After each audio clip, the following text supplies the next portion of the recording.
வணக்கம். இன்று மார்கழி திங்கள் 16ஆம் நாள் புதன்கிழமை. இதழ் TNTRின் இரவு நேர செய்திகளோடு கர்ணன் சின்னத்தம்பி. முதலில் தலைப்புச் செய்திகள்.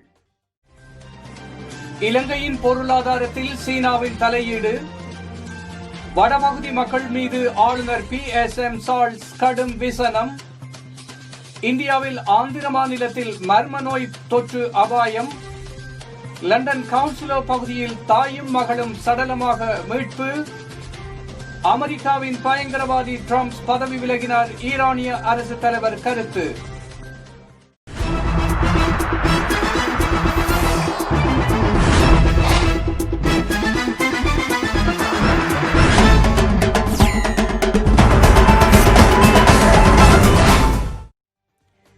இனி விரிவான செய்திகளில் முதலில் இலங்கை செய்திகள். இலங்கையின் பொருளாதார அபிவிருத்திக்கு சீன அரசாங்கத்தினால் பல முதலீடுகள் மேற்கொள்ள எதிர்பார்ப்பதற்காக இலங்கைக்கான சீன தூதுவர் திரு ஷி ஜன்ஹாங் அவர்கள் சபாநாயகர் மஹிந்த ஜாப்பா அபேவர்தன அவர்களை சந்தித்தபோது தெரிவித்தார். அதன்படி நிர்மாணிக்கப்பட்டு வரும் கொழும்பு துறைமுக நகரத்தினுள் வெளிநாட்டு முதலீடுகளை மேற்கொள்வதற்கு பொருத்தமான முறைமை ஒன்றை உருவாக்குவதற்கு சீன அரசு திட்டமிட்டுள்ளது. அதன் மூலம் துறைமுக நகரத்தினுள் வெளிநாட்டு முதலீடுகளை மேற்கொள்ள முதலீட்டாளர்களை ஊக்குவிக்க எதிர்பார்ப்பதற்காக சீன தூதுவர் சபாநாயகரிடம் தெரிவித்தார். இந்த சந்திப்பு சபாநாயகரின் உத்தியோகபூர்வ இல்லத்தில் நேற்று இடம்பெற்றது.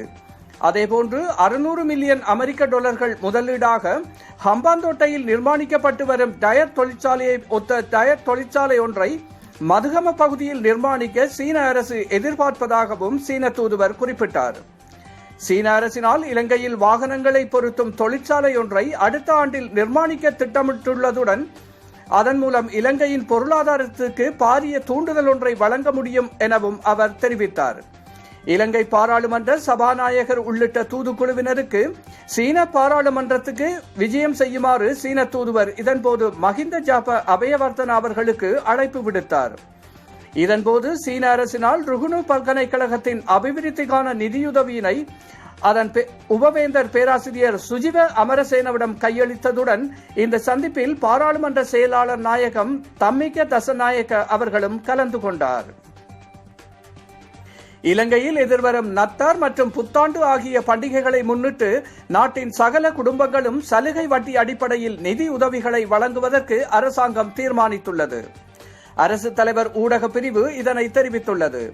இந்த கடன் நிதி உதவி 3 கட்டங்களாக வழங்கப்பட உள்ளதாக அறிவிக்கப்பட்டுள்ளது. மாதாந்தம் 50,000 ரூபாவுக்கு அதிக சம்பளம் அல்லது வருமானத்தை பெறுவோருக்கு 50,000 ரூபாய் கடன் பெற்றுக்கொள்ள முடியும். மாதாந்தம் 25,000 முதல் 50,000 ரூபாய் வரையில் வருமானம் பெறுகின்றவர்களுக்கு 25,000 ரூபாய் கடன் பெற்றுக்கொள்ள முடியும். அத்துடன் 25,000 ரூபாவுக்கும் குறைந்த வருமானத்தை பெறுகின்றவர்களுக்கு 10,000 ரூபாய் கடன் பெற்றுக்கொள்ள முடியும் என்றும் அறிவிக்கப்பட்டுள்ளது. அரச வங்கிகளூடாக இந்த கடனை பெற்றுக்கொள்ள முடியும் என்பதோடு 10 மாதங்களுக்குள் இந்த கடனை செலுத்தி முடிக்கலாம் என்றும் தெரிவிக்கப்பட்டுள்ளது. தமது நிறுவனத்தின் பிரதானியினால் உறுதிப்படுத்தப்பட்டு வழங்கப்படுகின்ற கடிதத்தை சேவை நிறுவனத்தின் ஊடாக அரச வங்கிகளுக்கு அனுப்பி வாடிக்கையாளர் கணக்குகளுக்கு இந்த கடன் தொகையை தாமதமின்றி மாற்றிக்கொள்ள முடியும் என்றும் அறிவிக்கப்பட்டுள்ளது. இந்த கடன் தொகைக்கான மாதாந்த வட்டியாக 0.625% அறவிடப்பட உள்ளது. வடமாகாணம் கொரோனா தொற்று அபாயத்தில் இருப்பதற்கு காரணம் மக்களுடைய ஒத்துழைப்பு இன்மையே காரணம் என வடமாகாண ஆளுநர் திருமதி PSM சார்ல்ஸ் தெரிவித்துள்ளார். கொரோனா அபாயம் உள்ள பகுதிகளில் இருந்து எமது மாகாணத்திற்குள் நுழைந்தவர்கள் தொடர்பான தகவல்களை வழங்காமையே இந்த நிலைக்கு காரணம் எனவும் ஆளுநர் மேலும் விசனம் தெரிவித்துள்ளார்.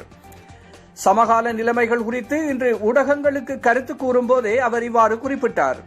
இதன்போது மேலும் அவர் கூறுகையில், வெளியிடங்களில் இருந்து வருபவர்கள் தொடர்பான தகவல்களை வழங்குமாறு அறிவுறுத்தியிருந்த போதும் சம்பந்தப்பட்ட அதிகாரிகளுக்கு மக்கள் தகவல்களை வழங்க தவறியமையே கொரோனா தொற்று பரவலுக்கு காரணம் என அவர் மேலும் கூறினார்.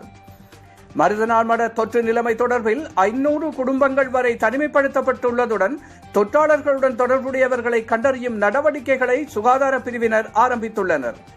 தொற்றாளர்களுடன் தொடர்புடையவர்களை இனங்காணும் வரை தொற்று சமூக பரவலாக உருமாறுவதை தடுக்கும் நோக்கில் குறித்த இடங்களில் பாடசாலைகள் மூடப்பட்டுள்ளன. அடுத்து வருவது இந்திய செய்திகள். ஆந்திர மாநிலம் மேற்கு கோதாவரி மாவட்டத்தைச் சேர்ந்த ஏலூரில் மர்ம நோயால் பாதிக்கப்பட்ட மக்கள் திடீரென மயங்கி விழுந்தனர். வாந்தி, வலிப்பு உள்ளிட்ட பாதிப்புகள் அவர்களுக்கு ஏற்பட்டது. இவ்வாறு பாதிக்கப்பட்ட 290 பேர் மருத்துவமனையில் அனுமதிக்கப்பட்டனர். அவர்களில் ஒருவர் இறந்துவிட்டார். மர்ம நோயால் பாதிக்கப்பட்டு ஏலூர் அரச மருத்துவமனையில் அனுமதிக்கப்பட்டிருந்தவர்களை முதல் மந்திரி ஜெகன்மோகன் ரெட்டி சந்தித்து ஆறுதல் கூறினார். இந்த நோய்க்கான காரணம் குறித்து நிபுணர்கள் குழுவிற்கு அறியுமாறு உத்தரவிட்டார். இதற்கிடையில் மர்ம நோயால் பாதிக்கப்பட்டவர்கள் எண்ணிக்கை 347 அதிகரித்தது. அவர்களில் பெரும்பாலானவர்கள் 20 முதல் 30 வயதுக்கு உட்பட்டவர்கள். மருத்துவமனையில் சேர்க்கப்பட்டு குணமடைந்து 200 பேர் விடுதலை செய்யப்பட்டனர். ஆரம்பத்தில் மர்ம நோய்க்கு குடிநீர் மாசு காரணமாக இருக்குமா என்று சந்தேகிக்கப்பட்ட நிலையில் அவ்வாறு மாசு ஏதும் ஏற்படவில்லை என பரிசோதனையில் தெரிய வந்தது. கொசு ஒழிப்புக்காக போடப்பட்ட புகை மூட்டம் இந்த நோய்க்கு காரணமாக இருக்கக்கூடுமா என்ற சந்தேகமும் எழுந்தது. ஹைதராபாத் தேசிய ஊட்டச்சத்து நிறுவன வல்லுநர்கள் அரிசியில் கலந்திருக்கும் பாதரசமும் காய்கறிகளில் நிர்ணயிக்கப்பட்ட அளவை விட அதிக அளவில் இருந்த பூச்சிக்கொல்லிகள் தான் காரணம் என்றும் தெரிவித்தனர். இதனைத் தொடர்ந்து மங்களகிரியில் உள்ள அகில இந்திய மருத்துவ அறிவியல் கழகத்தைச் சேர்ந்த ஒரு மருத்துவர் குழு ஏலூர் அரசு ஆஸ்பத்திரி மருத்துவமனைக்கு சென்றது. அங்கு முழுமையான பரிசோதனைக்காக இரத்த மாதிரிகளை சேகரித்தது. அவர்கள் சமர்ப்பித்த ஆய்வு அறிக்கையை விவசாய நிலத்தில் பயன்படுத்தப்பட்ட பூச்சி மருந்தே இந்த மர்ம நோய்க்கான காரணம் என்று அதிர்ச்சி தகவல் வெளியாகியுள்ளது. இதனையடுத்து பொதுமக்கள் உடலில் ஈயம், நிக்கல் உள்ளிட்ட உலோகங்கள் எவ்வாறு கலந்தது என்பது குறித்து நிபுணர்கள் ஆய்வு செய்து வருவதாகவும் தெரிவிக்கப்பட்டுள்ளது. தொடர்பன உலக செய்திகள். பிரான்சில் இன்று காலை செவிலிலோ நகரில் உள்ள காப்பகம் ஒன்றில் பாரிய தீ விபத்து ஏற்பட்டது. செவிலிலோ நகரில் உள்ள உடல்நலம் குன்றிய சிறுவர்களை பராமரிக்கும் காப்பகம் ஒன்றிலேயே இன்று காலை 10:30 மணியளவில் இந்த சம்பவம் நிகழ்ந்தது. சம்பவ இடத்திற்கு உடனடியாக தீயணைப்பு படையினர் மற்றும் காவல்துறையினர் அழைக்கப்பட்டனர். காப்பகத்தின் தரைத்தளத்திலேயே தீ பரவியுள்ளது. 30 தீயணைப்பு படை வீரர்கள் இணைந்து தீயை வெற்றிகரமாக கட்டுப்பாட்டுக்குள் கொண்டு வந்தனர். தீயணைப்பு படையினரின் முயற்சியால் சிறுவர்கள் அனைவரும் பாதுகாப்பாக மீட்கப்பட்டனர். ஆனாலும் இச்சம்பவத்தில் பாதுகாவலர் ஒருவர் காயமடைந்ததாக தகவல்கள் வெளியாகியுள்ளன. லண்டனில் ஆசிய நாட்டைச் சேர்ந்த இளம் தாயும் பிள்ளையும் வீட்டிலிருந்து சடலங்களாக மீட்கப்பட்டுள்ளமை பெரும் அதிர்ச்சியினை ஏற்படுத்தியுள்ளது. மேற்கு லண்டனில் உள்ள கவுன்சிலோ என்ற பகுதியில் அமைந்திருக்கும் புதிய அடுக்குமாடி குடியிருப்பு ஒன்றில் ஒரு இளம்பெண்ணும் ஒரு குழந்தையும் சடலமாக மீட்கப்பட்டுள்ளனர். இவர்களது சடலங்களை திங்களன்று மாலை 4 மணிக்கு போலீசார் மீட்டுள்ளனர். இதில் உயிரிழந்த இளம் பெண்ணின் பெயர் சிவாங்கி பேகம் என்றும் அந்த குழந்தை அவரது மகள் என்றும் அந்த சிறுமியின் பெயர் சஹானா பேகம் என்றும் தெரிய வந்துள்ளது. இதில் சிவாங்கி தன் மகளை கொன்றுவிட்டு தானும் தற்கொலை செய்து கொண்டதாக கருதப்படுகின்றது. சிவாங்கி NHS மருத்துவமனை ஒன்றில் மயக்க மருந்து நிபுணர் ஒருவரின் உதவியாளராக பணியாற்றி வந்துள்ளார். இந்நிலையில் சிவாங்கி தன் தாய் மற்றும் தன் மகளுடன் வாழ்ந்து வருவதாகவும் அவருக்கு கணவர் இருப்பதாக தங்களுக்கு தெரியவில்லை என்றும் அவர்கள் ஆசிய நாட்டை சேர்ந்தவர்களாக இருக்கலாம் எனவும் அயலவர்கள் தெரிவித்துள்ளனர். சம்பவம் தொடர்பில் பெருநகர காவல்துறை ஒரு அறிக்கையில் கூறியதாவது: பெண்ணும் சிறுமியும் ஒருவருக்கொருவர் தொடர்புடையவர்கள். அடுத்த உறவினர்களுக்கு தகவல் தெரிவிக்கப்பட்டுள்ளது மற்றும் சிறப்பு அதிகாரிகளினால் விசாரிக்கப்பட்டு வருகின்றது. மெட்ரோபாலிஸ் கிரைம் துப்பறியும் நபர்கள் தலைமையில் விசாரணை நடந்து வருகிறது.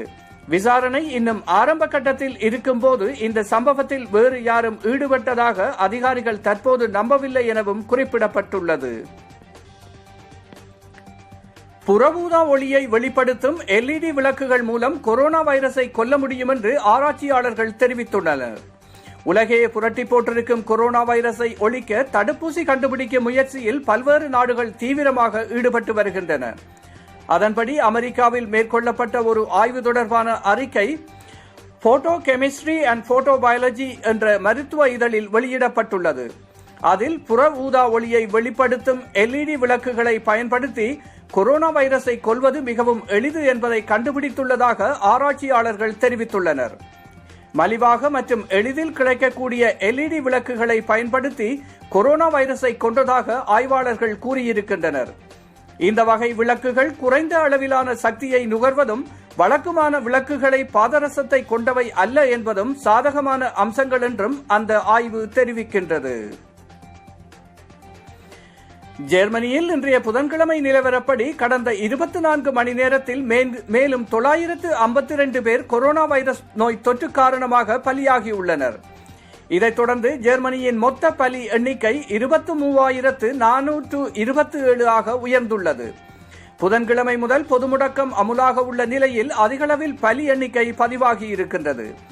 இதே காலகட்டத்தில் புதிதாக 27,728 பேருக்கு நோய் தொற்று இருப்பது கண்டறியப்பட்டுள்ளது. இதைத் தொடர்ந்து மொத்தம் பாதித்தோர் எண்ணிக்கை 13,79,238 உயர்ந்துள்ளது. கொரோனா பாதிப்பு மற்றும் பலி எண்ணிக்கை உயர்வு காரணமாக அங்கு தை மாதம் முதல் 10 வரை கடுமையான பொது முடக்கம் கடைபிடிக்கப்பட உள்ளது. 2021 ஆண்டின் தொடக்கத்தில் ஐரோப்பாவில் கொரோனா தொற்று அதிகரிக்க வாய்ப்புள்ளதால் மக்கள் தகுந்த பாதுகாப்பு நடவடிக்கைகளில் கவனம் செலுத்துமாறு உலக சுகாதார நிறுவனம் எச்சரித்துள்ளது. உலகம் முழுவதும் கொரோனா தொற்று பாதிப்பை தொடர்ந்து மக்களின் இயல்பு வாழ்க்கை மோசமாகியுள்ளது. பல்வேறு நாடுகளில் தொற்று பாதிப்பு குறைந்து வந்தாலும் ஐரோப்பாவின் சில நாடுகளில் மீண்டும் பொது முடக்கம் அறிவிக்கப்பட்டு வருகிறது. இந்த நிலையில் எதிர்வரும் நத்தார் கொண்டாட்டத்தின் மத்தியில் மக்கள் கொரோனா தொற்று முன்னெச்சரிக்கையில் கவனம் செலுத்த வேண்டும் என உலக சுகாதார நிறுவனம் கேட்டுக் கொண்டுள்ளது. 2021 ஆண்டின் தொடக்கத்தில் தொற்று பாதிப்பு அதிகரிக்க வாய்ப்புள்ளதால் மக்கள் பாதுகாப்பு நடவடிக்கையில் அலட்சியம் செய்யக்கூடாது எனவும் எச்சரிக்கப்பட்டுள்ளது. உலக மக்கள் தொகையில் 1/5 மக்களுக்கு 2022 ஆண்டு வரை கொரோனா தடுப்பூசி கிடைக்காமல் போகலாம் என்று ஆய்வு முடிவுகள் தெரிவிக்கின்றன. உற்பத்தியாகும் கொரோனா தடுப்பூசியில் பாதிக்கும் மேல் வளர்ந்த நாடுகளே முன்பதிவு செய்திருக்கும் நிலையில் இந்த ஆய்வு முடிவாகியுள்ளது. உலகளவில் கொரோனாவுக்கு 16 லட்சம் பேர் பலியாகி இருக்கும் நிலையில் இந்த பேரிடரை முடிவுக்கு கொண்டு வரும் வகையில் தடுப்பூசி செயல்படும் என்று நம்பப்படுகிறது. தற்போது அமெரிக்கா, பிரிட்டன், ஐக்கிய அரபு நாடுகளில் பொதுமக்களுக்கு கொரோனா தடுப்பூசி செலுத்தும் திட்டம் தொடங்கி செயல்படுத்தப்பட்டு வருகிறது. தற்போது 10க்கும் மேற்பட்ட கொரோனா தடுப்பூசிகள் தயாராகி வரும் நிலையில் 1க்கும் மேற்பட்ட தடுப்பூசிகளை கொள்முதல் செய்ய பல வளர்ந்த நாடுகள் முயற்சி செய்து வருகின்றன. உலகளவில் வெறும் 14% மக்கள் தொகையை கொண்டிருக்கும் வளர்ந்த நாடுகள் அடுத்த ஆண்டில் உற்பத்தியாகும் தடுப்பூசியில் பாதிக்கும் மேற்பட்ட மருந்துகளை தாங்களே கொள்முதல் செய்ய முன்பதிவு செய்துள்ளன என்று அமெரிக்காவில் கொரோனா தொடர்பான புள்ளி விவரங்களை வெளியிட்டு வரும் ஜான்ஸ் ஹாப்கின்ஸ் ப்ளூம்பெர்க் தெரிவித்துள்ளது. இதனால் ஏழை நாடுகளுக்கு கொரோனா தடுப்பூசி கிடைக்காமலே போக வாய்ப்புள்ளதாகவும் அச்சம் தெரிவித்துள்ளது. ஒருவேளை கொரோனா தடுப்பூசி தயாரிப்பு நிறுவனங்கள் திறன் கொண்ட பாதுகாப்பான உலக தேவையை பூர்த்தி செய்யும் வகையில் தங்களது உற்பத்தியை அதிகரித்தாலும் கூட 2022 ஆண்டு வரையில் உலகின் மொத்த மக்கள் தொகையில் 1/5 கொரோனா தடுப்பூசி கிடைக்காமல் போக வாய்ப்பிருப்பதாக எச்சரிக்கை விடுக்கப்பட்டுள்ளது.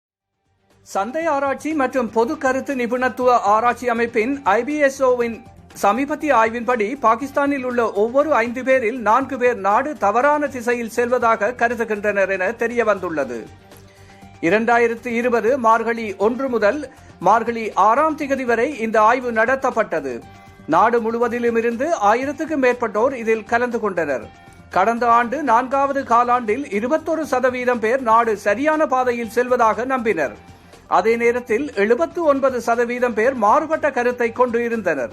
புதிய ஆய்வறிக்கையில் மேலும் கூறப்பட்டிருப்பதாவது, பாகிஸ்தான் சரியான திசையை நோக்கி நகர்கிறது என்று 23% பேர் மட்டுமே நம்புகிறார்கள். 77% பேர் வேறு விதமாக நம்புகிறார்கள். 36% மக்கள் தங்களது தற்போதைய தனிப்பட்ட நிதி நிலைமை பலவீனமாக இருப்பதை ஒப்புக்கொண்டனர். அதே நேரத்தில் 13% பேர் நிதி நிலைமை வலிமையாக உள்ளது என்றும் 51% பேர் இது வலுவானதாகவோ பலவீனமாகவோ இல்லை என்றும் பொதுவாக கருத்து கூறியுள்ளனர். பாகிஸ்தானில் உள்ள அனைத்து மாகாணங்களும் மோசமான நிதி நிலைமையில் இருப்பதாக ஆய்வு சுட்டிக்காட்டியுள்ளது. சிந்து மாகாணத்தில் வேலையின்மை, பணவீக்கம் மற்றும் வறுமை ஒரு பெரிய பிரச்சனையாக உள்ளது. இங்கு கிட்டத்தட்ட 20% மக்கள் வேலையின்மையால் தவிக்கின்றனர். ஹைபர் பக்துன்வாகா மாகாணத்தில் சுமார் 18% பேர் வேலையின்மை, 12% பேர் கொரோனா வைரஸ் மற்றும் 8% பேர் வறுமை நிலையில் உள்ளனர். பலுசிஸ்தானில் சுமார் 25% பேர் வேலையின்மை என்று குற்றம் சாட்டினர். மேலும் 25% பேர் இது வறுமை என்றும் மாகாணத்தின் மோசமான நிதிநிலைக்கு பின்னால் இருப்பதாக கருதுகின்றனர் என ஆய்வில் தெரிய வந்துள்ளது. பிலிப்பைன்ஸில் சக்தி வாய்ந்த நிலநடுக்கம் ஏற்பட்டது. இந்த நிலநடுக்கம் டிக்டர் அளவுகோலில் 6.3 பதிவாகியது. இந்த நிலநடுக்கத்தின் மையம் மைண்டானோவோ நகரிலிருந்து 10 கிலோமீட்டர் ஆழத்தில் ஏற்பட்டது. இந்த நிலநடுக்கத்தால் இதுவரை உயிர் சேதமோ அல்லது பொருள் சேதமோ இதுவரை எதுவும் பதிவாகவில்லை என தகவல்கள் தெரிவிக்கின்றன. ஜப்பானில் இருந்து தென்கிழக்கு ஆசியா வழியாகவும் பசிபிக் படுகை முழுவதும் பரவியிருக்கும் தீவிர நில அதிர்வு விளைவுகளின் வளைவு என அழைக்கப்படும் பசிபிக் ரிங் ஆஃப் ஃபயர் என ஒரு பகுதி பிலிப்பைன்ஸின் சிறு பகுதியையும் உள்ளடக்கியுள்ளது. இதன் காரணமாக பிலிப்பைன்ஸ் மற்றும் இந்தோனேசியாவில் அவ்வப்போது தொடர் நிலநடுக்கங்களும் நில அதிர்வுகளும் அவ்வப்போது சுனாமி பாதிப்புகளும் ஏற்படுகின்றன. அமெரிக்க அதிபர் பதவியிலிருந்து பயங்கரவாதி ட்ரம்ப் வெளியேறுவதில் மகிழ்ச்சி என ஈரான் அதிபர் ஹசன் ருஹானி புதன்கிழமை தெரிவித்தார். நடந்து முடிந்த அமெரிக்க அதிபர் தேர்தலில் குடியரசுக் கட்சியின் வேட்பாளரான ட்ரம்பை வென்றதை அடுத்து புதிய அதிபராக ஜனநாயக கட்சியின் வேட்பாளரான ஜோ பைடன் தேர்ந்தெடுக்கப்பட்டார். இந்நிலையில் புதன்கிழமை செய்தியாளர்களிடம் பேசிய ஈரான் அதிபர் ஹசன் ருஹானி இதுகுறித்து மகிழ்ச்சி தெரிவித்தார். அமெரிக்க அதிபர் ட்ரம்பை சட்டவிரோதி என அழைத்த ருஹானி ட்ரம்ப் வெள்ளை மாளிகையில் இருந்து வெளியேறுவதில் மகிழ்ச்சி அடைவதாக தெரிவித்தார். பைடனின் வருகையை பற்றி நாங்கள் மகிழ்ச்சி அடையவில்லை, ஆனால் பயங்கரவாதி ட்ரம்ப் வெளியேறுவது குறித்து நாங்கள் மகிழ்ச்சி அடைகிறோம் என்று ருஹானி கூறினார். அமெரிக்க ஜனாதிபதியாக தேர்ந்தெடுக்கப்பட்ட ஜோ பைடன் ஜனவரி 20 அமெரிக்காவின் 46வது அதிபராக பதவியேற்க உள்ளார் என்பது குறிப்பிடத்தக்கது. மீண்டும் தலைப்புச் செய்திகள். இலங்கையின் பொருளாதாரத்தில் சீனாவின் தலையீடு, வடபகுதி மக்கள் மீது ஆளுநர் PSM சார்ல்ஸ் கடும் விசனம், இந்தியாவில் ஆந்திர மாநிலத்தில் மர்ம நோய் தொற்று அபாயம், லண்டன் கவுன்சிலோ பகுதியில் தாயும் மகளும் சடலமாக மீட்பு, அமெரிக்காவின் பயங்கரவாதி ட்ரம்ப் பதவி விலகினார், ஈரானிய அரசு தலைவர் கருத்து. இத்துடன் இன்றைய இதழ் TNTRின் இரவு நேர செய்திகள் நிறைவு பெறுகின்றன. அன்பு உறவுகள், மீண்டும் நாளை காலை இதழ் TNTRின் செய்திகளை செவி மடுக்கலாம். அதுவரை உங்களிடமிருந்து நன்றி கூறி விடை பெறுபவர் கர்ணன் சின்னத்தம்பி. நன்றி, வணக்கம்.